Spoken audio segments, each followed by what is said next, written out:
Ultimately, that's what I became addicted to, I think. It was the world becoming such a small place and the possibilities that opened up because of that.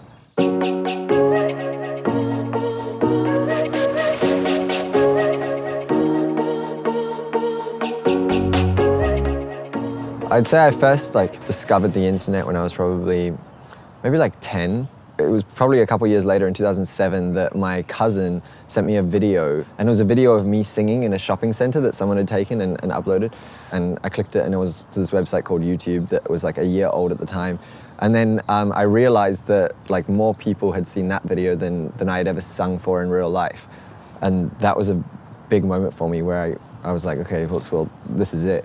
So the record deal came from me doing it in my bedroom, because coming from Perth in Australia, there's no music industry there. So the internet just seemed like the place to kind of be.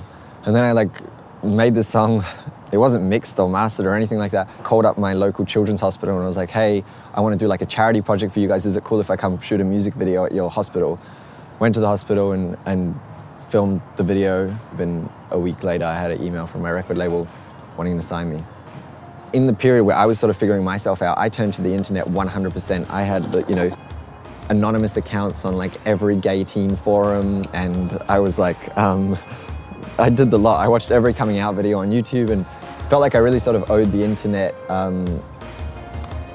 thank you, and owed the internet sort of my story, because at that time I'd already built up this huge YouTube audience. On August 7th, 2010, I told my family that I am gay.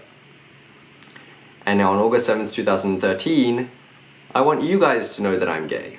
Coming out online, I think is first of all, practically, it's a really efficient way to come out. I haven't had to come out to anyone in so long. It's so nice.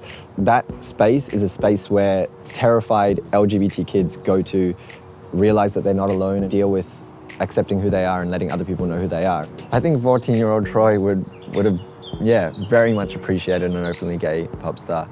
I remember Ricky Martin coming out on the cover of a magazine, and the fact that it needed a whole big magazine cover story was scary to me, and I would have really appreciated someone who was just sort of doing their thing whilst being gay.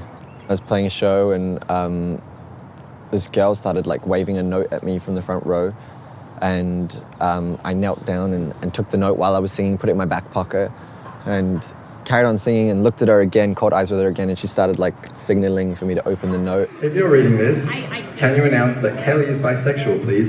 Kelly's mum's in the crowd. I was I read it, got super nervous, felt like it was my coming out all over again.